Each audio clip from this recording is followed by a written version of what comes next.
Assalamualaikum warahmatullahi wabarakatuh. Perkenalkan, nama saya Anastasia Putri Cahyo, biasa dipanggil Putri. Pada kesempatan kali ini, kelompok kami akan menjelaskan tentang metode riset dalam psikologi pendidikan. Metode riset adalah langkah yang dilakukan oleh peneliti dalam rangka mengumpulkan informasi atau data, serta melakukan penyelidikan terhadap data yang telah didapat. Macam-macam metode penelitian dalam pendidikan. Pada umumnya, para ahli psikologi pendidikan melakukan riset psikologi di bidang kependidikan dengan memanfaatkan beberapa metode penelitian tertentu, seperti yang pertama, metode eksperimen. Metode ini dapat dilaksanakan di laboratorium atau lapangan. Dalam mempelajari suatu aktivitas atau proses tingkah laku, eksperimen merupakan suatu metode yang ideal untuk mendapatkan hubungan antar fakta. Yang kedua, metode kuesioner. Metode kuesioner lazim disebut sebagai surat menyurat. Kuesioner disebut mail survey karena berdasarkan penyebaran dan pengembaliannya sering dikirim ke dan dari responden melalui jasa pos. Seorang peneliti psikologi pendidikan biasanya melakukan uji coba. Caranya, sejumlah kuesioner dibagi-bagikan kepada sejumlah orang tertentu yang memiliki karakteristik sama dengan calon responden yang sesungguhnya. Yang ketiga, metode studi kasus. Studi kasus ialah sebuah metode penelitian yang digunakan untuk memperoleh gambaran yang rinci mengenai aspek-aspek psikologi seorang siswa atau sekelompok siswa tertentu. Yang keempat, metode penyelidikan klinis. Pada mulanya, metode penyelidikan klinis atau sebut saja metode klinis hanya digunakan oleh para ahli psikologi klinis untuk psikiater.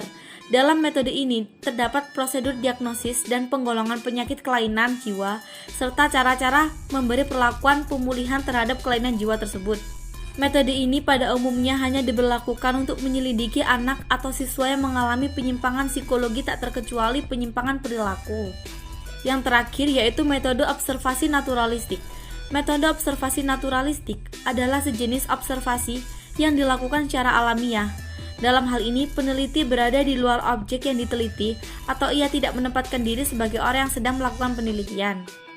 Pada metode ini, para ahli hanya mampu mengadakan pengamatan serta mencatat kejadian-kejadian untuk dianalisis, diteliti, dan dicari kesimpulannya.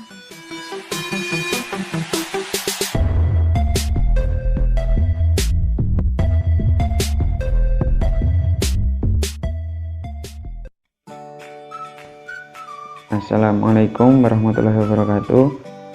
Saya Alif Handaru Atmaja Suhud akan menerangkan mengenai langkah-langkah riset. Tujuan dari riset psikologis adalah untuk menggambarkan, menjelaskan, dan memprediksi bahkan mempengaruhi proses atau perilaku mental. Untuk melakukan ini, psikolog menggunakan metode ilmiah untuk mengadakan penelitian psikologis. Metode ilmiah ditetapkan dari sejumlah prinsip, prosedur, dan yang digunakan para peneliti untuk mengembangkan pertanyaan, mengumpulkan data, dan mencapai kesimpulan. Metode dalam mempelajari psikologi umum bisa bervariasi, namun langkah dasar yang digunakan para psikolog dan ilmuwan dalam meneliti perilaku manusia adalah sama. Langkah-langkah penelitian tersebut yaitu yang pertama adalah melakukan pengamatan. Sebelum seseorang peneliti bisa memulai, mereka harus memilih topik untuk dipelajari. Setelah itu, para periset harus melakukan review menyeluruh mengenai literatur yang ada untuk mendapatkan informasi berguna mengenai apa yang telah dipelajari, mengenai suatu topik dan pertanyaan apa yang masih harus dijawab. Yang kedua, merumuskan pertanyaan. Ketika pengamatan telah dilakukan dan mendapatkan sejumlah latar belakang untuk topik ini, langkah berikut adalah untuk merumuskan pertanyaan. Peneliti akan menyusun hipotesis yang merupakan tebakan terpelajar mengenai hubungan antara dua atau lebih variabel. Contohnya, merumuskan pertanyaan mengenai hubungan antara tidur dan penampilan akademis. Apakah murid yang mendapatkan tidur cukup dapat tampil lebih baik di sekolah? Yang ketiga, menguji hipotesis dan mengumpulkan data. Ketika hipotesis solid telah didapatkan, langkah berikut pada metode ilmiah adalah untuk mengetesnya dengan mengumpulkan data. Metode tepat yang digunakan untuk menyelidiki sebuah hipotesis bergantung kepada apa tepatnya yang sedang dipelajari. Riset deskriptif digunakan ketika variabel penelitian sulit dimanipulasi seperti studi kasus, observasi alam, studi korelasional, sedangkan studi eksperimen digunakan untuk mengeksplorasi hubungan sebab akibat antara dua variabel. Yang keempat adalah menguji hasil dan menarik kesimpulan. Jika para peneliti telah merancang studi dan mengumpulkan data, waktunya untuk menguji informasi ini dan menarik kesimpulan mengenai temuan mereka menggunakan statistik untuk menyimpulkan data, menganalisa hasil berdasarkan bukti yang ada. Setelah kesimpulan berhasil didapatkan, langkah berikutnya adalah untuk berbagi hasilnya dengan komunitas lainnya. Yang kelima, melaporkan hasil penelitian. Langkah final metode dalam mempelajari psikologi umum adalah untuk melaporkan penemuannya, yang seringkali dilakukan dengan menulis deskripsi tentang penelitian dan mempublikasikan artikel dalam jurnal akademik atau profesional. Langkah ini merupakan bagian penting dari proses karena dapat menyumbang kepada dasar pengetahuan secara keseluruhan dan bisa membantu ilmuwan lain untuk menemukan bidang penelitian lain untuk dieksplor. Ya, demikianlah langkah-langkah riset yang dapat saya sampaikan. Di sini saya akan menjelaskan peran riset. Peran riset ada 15. Yang pertama, mengamati dan mencatat perilaku, yaitu ini untuk membuktikan penyebab dari suatu fenomena tersebut dan bisa mengungkapkan informasi penting mengenai perilaku atau sikap individu.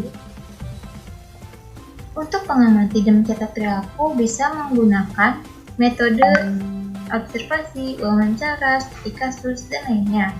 Yang kedua, mendapatkan informasi baru, yaitu mengumpulkan data dan informasi yang baru yang harus dilakukan secara objektif. Informasi ini akan dilakukan mengenai data sekunder, yaitu mudah dipahami dan sederhana. Yang ketiga, mengembangkan dan memberi penjelasan. Ini akan dicapai oleh setiap individu, kelompok, ataupun organisasi dalam batas waktu tertentu.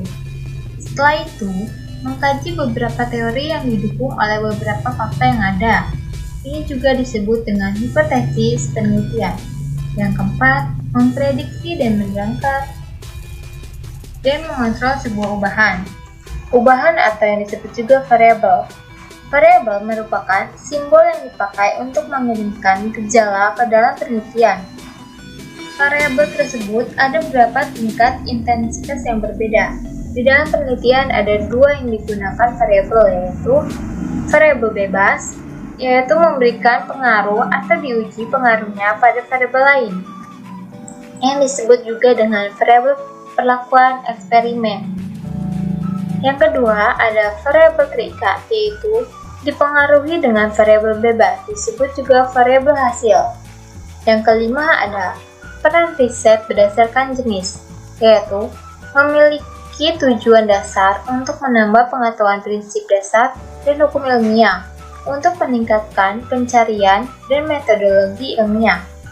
Yang keenam ada pengembangan metodologi, yaitu ada dua riset yang digunakan, yaitu yang pertama riset penerapan hubungan dengan praktis, yaitu penerapan dan pengembangan pengetahuan yang dihasilkan penelitian dasar dalam kehidupan nyata. Kesimpulannya bersifat umum, sedangkan riset abstrak dan umum dalam bidang tertentu dan bukan pengetahuan yang sifatnya universal. Jadi dampak dua riset ini akan dirasakan sesudah periode tertentu. Dan penelitian terapan akan mendorong riset lanjutannya dan menyarankan teori dan praktik yang baru, sekaligus mendorong metodologi dalam penelitian. Yang ketujuh ada memecahkan dan memperbaiki masalah, yaitu ada dua riset penelitian, yaitu pertama, penelitian tindakan, yaitu memecahkan masalah yang dihadapi dan memperbaiki sebuah pelaksanaan dalam sebuah kegiatan. Yang kedua, penelitian kebijakan, yaitu menekan baikan untuk proses hasil dari perubahan strategis dan teknik yang digunakan. Selanjutnya, peran riset akan dijelaskan oleh teman saya. Terima kasih. Ya, saya akan melanjutkan penjelasan peran riset dari teman saya. Untuk yang nomor 8, riset deskriptif. Riset deskriptif dalam psikologi pendidikan berguna untuk mendeskripsikan sebuah keadaan atau fenomena. 9. Riset improvatif ditujukan untuk memperbaiki, meningkatkan, atau menyempurnakan sebuah keadaan, kegiatan, dan juga pelaksanaan sebuah program. 10. Memberikan eksplorasi. Riset juga memiliki tujuan untuk eksplorasi yang terdiri dari 3 macam tujuan pada konsep dasar dalam psikologi pendidikan. Pertama, untuk memuaskan rasa ingin tahu. Kedua, untuk menguji kelayakan dalam melakukan riset atau studi. Ketiga, untuk mengembangkan metode yang akan digunakan untuk riset. 11. Memberikan prediksi, yaitu riset mampu melakukan identifikasi hubungan atau keterkaitan yang membuat seseorang bisa berspekulasi atau menghitung tentang sebuah hal dengan cara mengetahui hal mendasar lainnya. 12. Eksplanasi. Riset pada konsep dasar belajar psikologi pendidikan juga berguna untuk mengkaji hubungan dari sebab akibat di antara dua buah fenomena atau bahkan lebih yang biasanya digunakan untuk menentukan apakah sebuah eksplanasi valid atau tidak dan menentukan mana yang lebih valid di antara dua atau lebih eksplanasi yang akan saling bersaing. 13. Menerangkan data. Pentingnya riset dalam psikologi pendidikan selanjutnya adalah untuk menerangkan data, kondisi, atau latar belakang terjadinya sebuah peristiwa atau fenomena. 14. Mengendalikan peristiwa dan gejala. Melalui riset juga nantinya berguna untuk mengendalikan peristiwa dan juga gejala. Dengan melakukan riset yang sudah dirancang sedemikian rupa, maka nantinya riset bisa digunakan untuk mengendalikan sebuah peristiwa yang terjadi tersebut. 15. Menyusun teori dan mengestimasi. Dalam menyusun teori baru membutuhkan waktu yang cukup panjang sebab berkaitan dengan banyak instrumen, prosedur, populasi, dan juga sampel. Ya, sekian dari kelompok kami. Ada kurang lebihnya kami mohon maaf dan terima kasih atas perhatiannya. Wassalamualaikum warahmatullahi wabarakatuh.